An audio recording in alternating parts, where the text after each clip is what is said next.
So at the end, okay, what runs faster through this battery? Okay, what is the number one complaint why everybody goes to the doctor or it doesn't go to the doctor if they have a good day or a bad day? Doc, I don't have any energy. That's your battery that's down. That's your mitochondria that you fed the wrong way. Okay? So how do the mitochondria feel better? Believe it or not, if you put them at work, to use that extra food that you gave, which is exercise. It's like when you plan for retirement, you have to spend the money early in order to have money later. It's the same. You want more energy? Put them at work, and then you have more energy. Sleep, simple stuff. Work on your emotional stress, because 20% of all our energy is used by the brain. So when you say you're tired, your brain is tired, your mitochondria and the brain are not tired, that means you got to do something else that doesn't tire and exhaust your mitochondria, which is community. You know, go to church, things that make you, what I'm doing right now, that's what makes me feeling like I'm part of the community and release my stress once I'm done with it, not before, okay? But those are things that are meaningful in our life that actually activates and gives you back some energy into your brain. But at the same time, you got to avoid the poisons. So what are the poisons? Here is it, the toxic nature of ultra-processed food, all right? And I'm gonna submit to you today that from all those risk factors that we know that makes us old and makes us get diseases, the ultra-processed food is the greatest modifiable risk factor for chronic diseases and accelerated aging. So it's the most important thing we can do with the biggest, what we call the low-hanging fruit that you can go for. The more of that ultra-processed food you eliminate from your diet, the longer you're going to live, the more energy you're going to have. But it's not going to be that today you went on some fruits and veggies diet and tomorrow you're going to feel. This happens gradually over time. But yes, you will see the difference. And we know this, why? Well, in this country right now, look, 62% of our calorie intake every day is from ultra-processed foods. Obviously, we stopped cooking. And then the scary part is the teenagers, 70%. And yes, you say, well, I want to cut the sugar, so Rescue says I should cut the sugar. But if you don't cut the ultra-processed food, 90% comes from that. It's hidden, and they don't tell. Sugar right now has about 240 names on the label. It's designed to distract you. You can't just say, look for sugar, and you think you're going to find it. I'm going to share some tricks, but I'm just saying, because a lot of it is, so cut the ultra-processed food any which way, and my job is to demystify, show you how it is, where is it, and how you can do your part. All right, so what is food? It's very simple. Food is what's from the ground. This is Dr. Lustig's definitions. It's what's from the ground to our mouth. Nutrition, what happens from the gut to our cells, particularly the liver. And then last but not least, the whole purpose of all this, what we put in our mouth and our gut absorbs, is actually to feed those mitochondria inside the cells. And we have between, I told you, thousands to 100,000. Like the brain, the muscles, the cells, they can't divide. The most important organs, they have the most, okay? And that's called metabolic health. If your mitochondria are healthy, you're healthy. If your mitochondria are not healthy and they're poison, you're not, all right? So that's what so our mitochondria, to stay healthy, they like the whole home-cooked food. That's just that. It's been going for 6 million years. It hasn't changed, all right? Unfortunately, in the last 50 years or more, we switched to ultra-processed food, all right? Which is what? These are the chemicals. Fructose, which comes in sugar. Trans fats, we're going to talk about that. Heated vegetables, but even unheated ones are as bad. Alcohol. So those guys, sugar is the same like alcohol. Vegetables is the same like alcohol, metabolized. And why? Because they poison our mitochondria. They're not happy. Immediately they send a signal, stop making ATP, make energy. You get tired and you don't know why. So just because that amazing burger and fresh fries is right there, easy for you, just know you're going to enjoy it for about 5 minutes and then you're going to suffer. And that's going to send a signal to our mitochondria for storage, because it's too much, abnormal growth, cancer, inflammations, predisposition to infections and autoimmune conditions. And oxidative stress is the ultimate mechanism, and I told you, basically it's rusting inside your cell, because once those free radicals are around, they attack the metals, our proteins, and that's the mechanism. And what is the problem? Well, the problem is once our proteins, our fats, are rusting inside the cell, they're modified. And I told you every 3 weeks our proteins are supposed to change. Well, they're supposed to change because our cells have enzymes to recognize them. But if they're rusting, we don't recognize them anymore. You try to get rid of a rusted, metal, it's impossible to wash it off. So we can't. So then these guys, they tend to accumulate. And then we get older and older proteins, then our organs, our cells start changing. So it's important. So that's food. The other one is not food. Let me say again, we shouldn't call it even ultra-processed. We should call it food and not food. Okay, it looks like food, but it's not food. You can call it fake food if you want, but that's just such a trivial thing right now. If I say fake something, people will ignore me, all right? So it's food and not food. It doesn't matter how it smells and how it looks. And I'm going to show you why it's not food, okay? So this is not, I want to point, this has nothing to do with the calories. The calories are food industry invention. Calories, it's not like we can burn this and just put and you get it. That's got nothing. It matters what kind of chemical, what kind of nutrient did what in our mitochondria, how they interpret the signal. Mitochondria get these text messages from the type of chemical you eat. So, what is ultra-processing and why do we like it so much? Okay? I'm going to give you an example. I'm going to take a superfood, which is kale.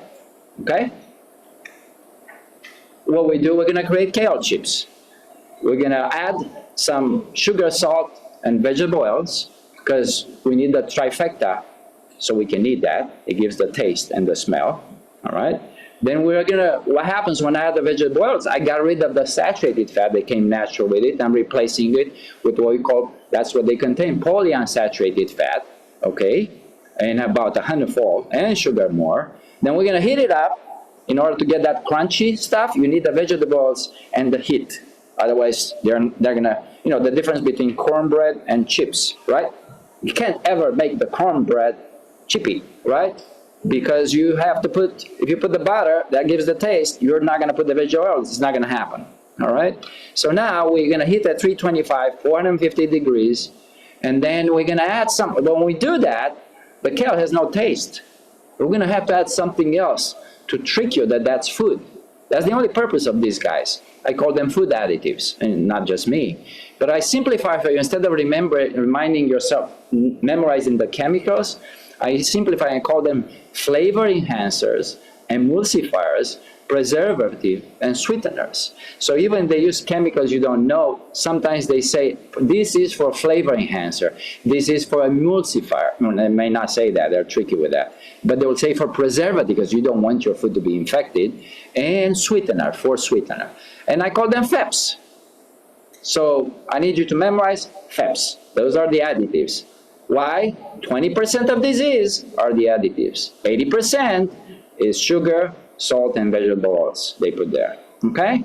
So we have the FEPS. And now, why we do that? For taste, smell, texture, palatability, addiction, so you buy it again 100 times, and preservation. You know how we are measured by the food industry by the end of the year? How many units of their bags of chips we have eaten per capita a day or a year. And the higher that number, the more the stock market goes up. All right? And that's fine, because they got to make an income, and I get it. But problem is, they have got this science. They actually took care of this and figured it out about 50 years ago, the food industry. What's exactly the right amount of sugar, fat, vegetable oils, and salt, and FEPS to create this bliss point, and they do actually serious testing. So no matter what, we will go back and we'll buy it again. But you see, there is no intention of having any food inside that package. The intention is for you to buy it. There's no other intention. Make no mistake. Okay, now I do that. Everybody understands I created ultra-processed food. What's happened? This is organic kale chips. Now I intentionally put that there because who would have thought there is anything wrong with organic kale chips? And compared to other chips, they actually, I have no beef with the kale chips. They're actually healthier than other chips, but they're about 1% healthier. Okay? All right? If I were to do it, they're not 99% healthier. They're 1% healthier. All right? They try their best. And they do that because we need, and unfortunately, when they did this magic science about 50 years ago, we learned currently about 15% of adults and 12% of kids are addicted to this. Okay, I actually think the real number is way higher than that, but this is at least what has been studied in small populations. So let me show you why they're very different. Look at the kale. If you were to eat a serving, 100 grams, and it's got almost no fat. It's got almost, and I'm going to put them and summarize them together here for you so you can see. This is the nutrition facts for one bag, a small bag of kale chips. All right. We're going to compare them head to head. Kale, if you were to eat it fresh in the salad, total fat 0.8 grams. Just to have an idea, 4 grams is a teaspoon, because I don't like to use grams because they're meaningless to us. But if I tell you teaspoons, then it's easier. So let's convert everything in teaspoons. So we have total fat is 1/4 teaspoon. What if we go for the chips? 25 grams divided by 4. All right, actually, I would like for you to subtract the saturated fat. Why am I subtracting the saturated fat? That's the fat that would come from meat. In other words, is a solid fat that comes from meat or comes from butter. Why? Because that's used by mitochondria. It knows how to burn it. That's our regular fatty acids. That's used actually to make energy. And yeah, you can deposit too if you eat too much. So I'm subtracting 25 minus 3, 22. And then they don't put what else is there. Well, I'll tell you what else is. Is the other one, not the saturated, is the polyunsaturated fat, which is 25 minus, why did I say minus 5? Oh, there was some mono probably. It's 20 grams. 20 divided by 4, where a teaspoon has 4 grams, then we got 5 teaspoons of vegetable oil. And why am I saying it's vegetable oil? They didn't say anything about adding vegetable oil there. Of course they do. They can't create the chips. And how they come, it comes with sunflower seeds. The key is a seed. It's organic ground sesame seeds. Those are the seeds that create the unsaturated fat oil. So now I got, this one has, well, we look at polyunsaturated fatty acids, and what is the problem? Why polyunsaturated fatty acids is a problem? Because they're the ones who are heat sensitive and they get oxidized. Remember oxidation, bad news, you're rusting inside, so you do that from outside. The saturated fat does not rust. You can burn it, that's fine. Butter, you burn it, it's fine. It doesn't get oxidized. That's why it's a saturated acid. So now I basically ended up from carbs, 2 teaspoons of carbs on the regular kale chips, and there was a slow release carbs that doesn't raise much insulin, to 2 teaspoons of fast release carbs, and they're what I call them oxidized, age. We call them advanced glycated end products we'll talk about. So this is how I converted a superfood into ultra-processed food. And I'm going to show you some data. Just the vegetable oil part of it, you say, oh, so what's the big deal? You have 5 teaspoons of oil, vegetable oils, can't be that bad for you. Yes, it is, because once you hit it at 400 degrees, the cancer substances that are in 5 teaspoons of oil, it's equivalent like you smoke a pack of cigarette, even if it's just that. So you just had to smoke a pack of cigarette and you thought you had some healthy kale chips. Now, you can choose to ignore it, say, I don't care, I like it, fine. Just know what you're eating. That's all, that's my job here. Okay, that's it. And then don't be surprised why 20, 30 years later you got breast cancer, lung cancer, prostate cancer, and everything else. I never smoked in my life. Yes, you did. Plenty. Without knowing, but now you know. Okay, so let's move on. So to summarize this, 80% of our disease comes from the high ultra-processed food that's high in fat, but particularly not saturated fat, vegetable oil fat, high in sugar, particularly the fructose is. So it's fructose, sugar is made of fructose and glucose. Glucose is the healthy one. Fructose is the one that blocks the glucose from being used and being burned in the mitochondria and poisons the mitochondria. Salt comes with it because you can't really give any taste to that food if you don't add that. But you also, when you process ultra processing, you destroy the fiber. And the fiber is designed there. We don't have enzymes to metabolize the fiber. The fiber is there to actually be food for healthy bacteria in the gut. All right? Right now we have 10 trillions of cells in our body. The bacteria that are in our body, it's 100 trillion. We have 10 times more bacteria than our cells. Okay? And they need to eat.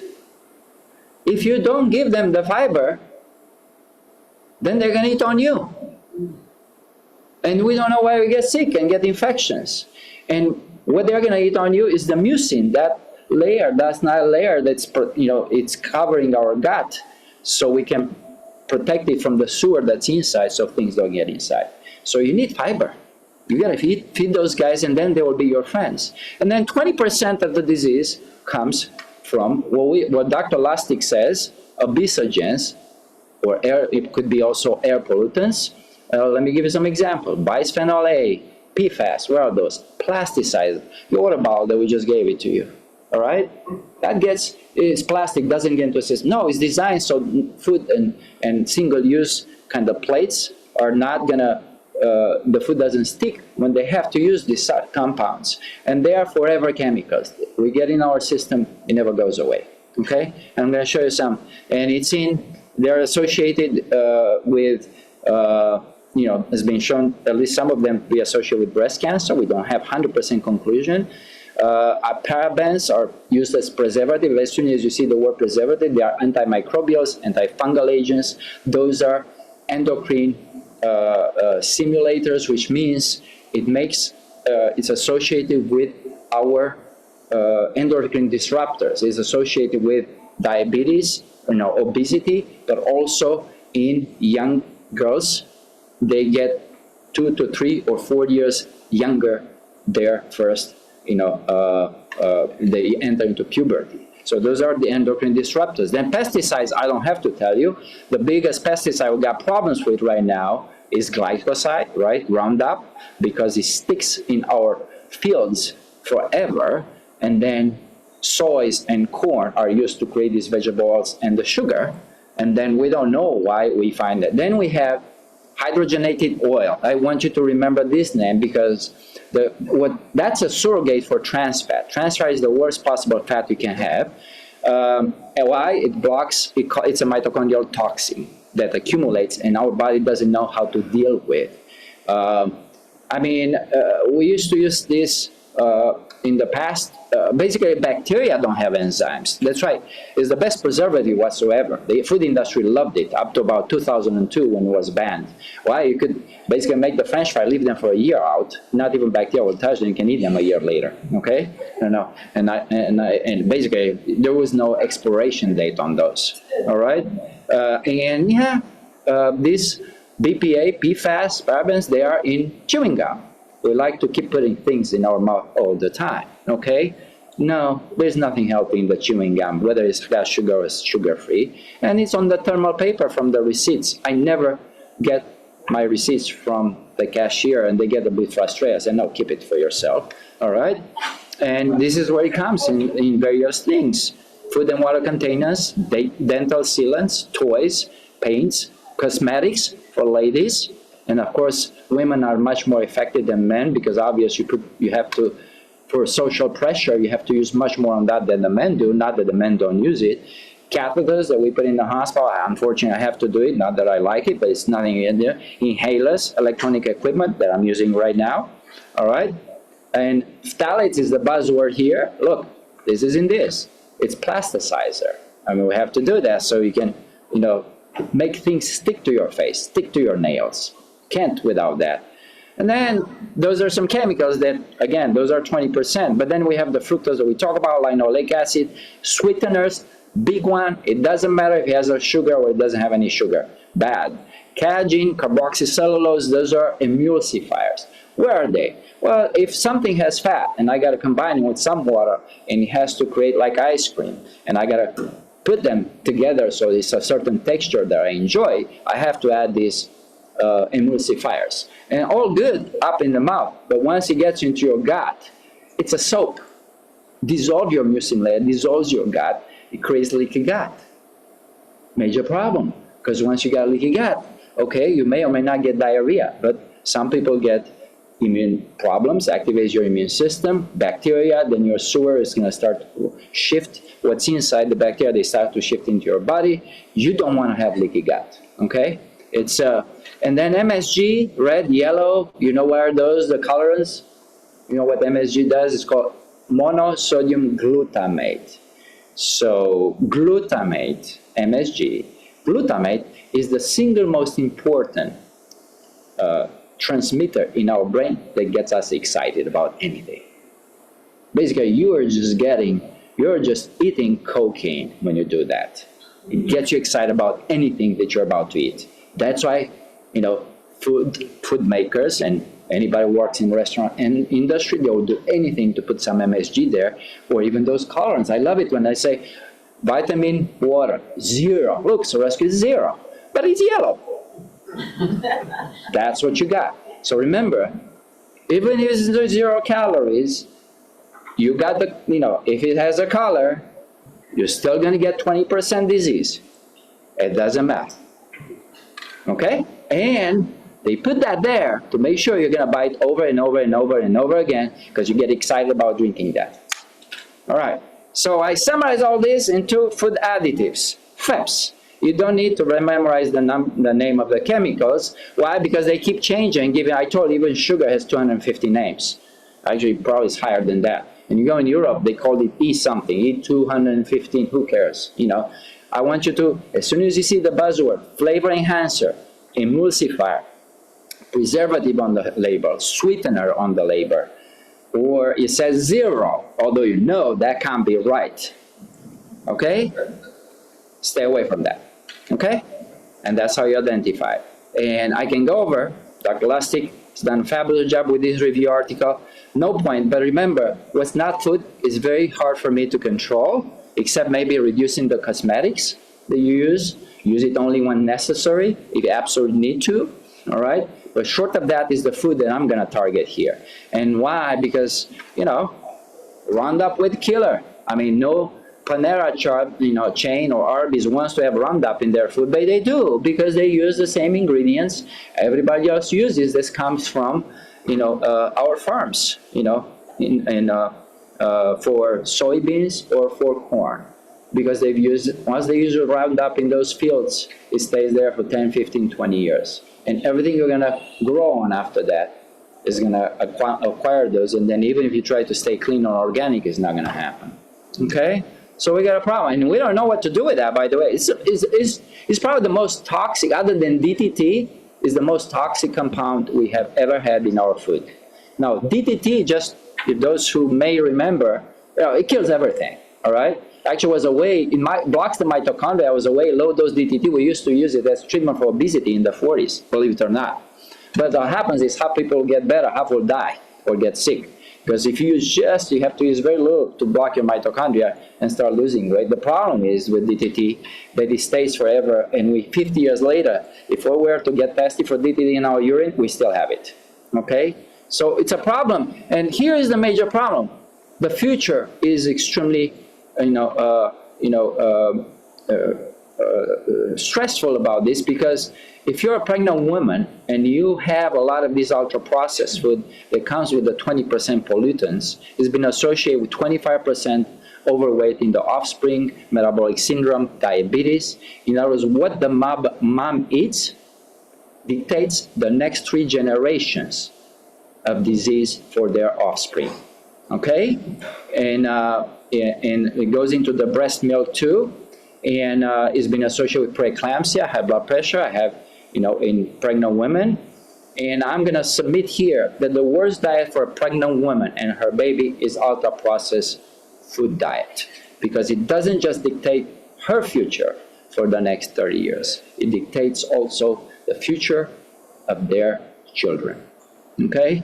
So, and look, the simple association between plasticizer, those water bottles, phthalates, parabens, phenols, is shown. Dr. Lustig actually has published together with his colleagues in the University of California, San Francisco, how was basically girls are about 3 years younger now, has been to actually go into puberty. Boys, we don't have much connection, except it seems to be related to the fertility, okay, for boys. There's a link between that and autism. There are mitochondria inhibitors, and what's autism? It's mitochondria and the brain in the mitochondria in the brain. We got a problem. The most common trio that we use is our nail polish. We have all three of them in the nail polish. The formaldehyde, which is the cancer substance that we know it's incriminated, cause lung cancer. The phthalates, there's the plasticide, so your nails can be thickened and shiny, and you like them, and you show them off. And then what do we use to clean that up? Acetone, which does the opposite. So the less of that, I'm not saying, doing your nails is going to kill you right away. All I'm saying is the less you do them, the better, because those things accumulate, including it's almost next to impossible to have something that you put on your face that's cosmetic, doesn't matter how organic. It requires two things. Some is those plasticides, so things stick to your face. The second is vegetable oil, some form. You'll see, oh, this is with sunflower oil. Oh, this is with avocado oil. This is with, I don't know, some fat and from some fruit, some stuff that nobody ever heard, but it's the best for you, okay? One or another, it's a vegetable oil version of it. And you don't need to eat those. It'll do the same thing, all right? Maybe if it's avocado oil, it might be a little better, but I'm just saying, all right? So why am I talking about this? Because another way the nutrients and the air pollutants can immediately impact our mitochondria once you get them in your system, but they also work in a different way, okay? For example, for a pregnant woman, in rats and mice, and now in humans, we have evidence that if mom is fed a lot of sugar, the next 3 generations of offsprings have high blood pressure, diabetes, and metabolic syndrome. Not all of them, but 25% of them. 3 generations. In other words, it turns on some genes, then they will stay with them for a long time. Our mitochondria get primed for that. We have that. And then how is this possible? Well, we've been telling you for a long time that getting sick from any illness, cancer, heart disease, diabetes, lupus, it's all genetic, right? Well, it's only 10% genetic, actually, all right? 90% is not. 90% is called epigenetic. It's how our cells and the mitochondria, genes and in our nucleus interact and express our genes from what we feed them from outside. That's called epigenetic. That's exactly how it works, why in pregnant women you can influence the future of your baby, because you can turn on or off those genes that you may have acquired. They could have been bad or good for you. Okay, and the good news, and so basically this is how genes are turned on by food and the environment, including stress, all right, and that's what determines our fate. And it's like Napoleon after he lost, the war, if it's genes and you have that idea in your mind, then there's nothing you can do, then I need to stop talking, all right? But even if you have bad genes, you can actually manipulate them, turn them on and off, depending how you eat, and how you breathe, and how you deal with your emotional stress, or how you exercise. Then that's a different story, big difference. All right, so actually, I'm telling you more of a positive attitude is. There's a lot we can do. As a matter of fact, exactly 90% we can change. 10% we may not be able to change at that age. So why am I saying this? For example, it's because then the kids are born, and then we start feeding them. And it turns out that the single most important factor for children's health is actually the parents' education, and particularly the mother's education. The higher the level of education of the mom, the more likely those kids are going to be healthy. All right? It wasn't necessarily their income. It wasn't whether they lived into a food desert and they've been given money to buy food, didn't do anything. But it made a difference if the woman in the household, well, the higher the education of that woman, the more likely everybody was healthy in that household. So that's why I'm doing this. Our women need to know this. Of course, men too, but they just need to stop saying no to women when they want to change how they eat, okay? All right? Because they're the one who cause trouble. So we actually know that children, if you go and in the food cafeteria, we feed them whole foods, their grades and behavior will improve within actually 6 months. I'm talking about they changes the kids' grades from F and D to A, not just a little increase, just that, okay? And this applies for everybody. So just remember, what you see here on the bottom, what we call ultra-processed food, is not food, at least from our time. We think it's food, we give it to our kids. Oh, come on, let him those kids. You can only now he can afford it, because once you're like me, you can't do it anymore. No, you're setting them up for failure. And it turns out from this, and remember, kids are between 60 and 70% of their food is ultra-processed food. Our future is not bright, okay?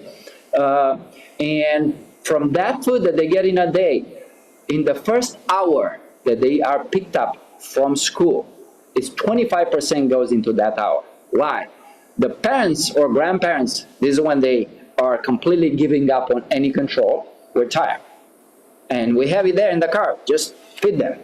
And that's when the kids want to stimulate again and get their ID, 25%. So here's my advice for you. No matter what, when you pick them up from school, all right, you're going to give them an apple. If they don't like it, fine. They don't have anything. Give them a bottle of water. Don't give them anything for the next 2 hours. And you already cut a quarter of that problem. Okay? So those are simple things you can do.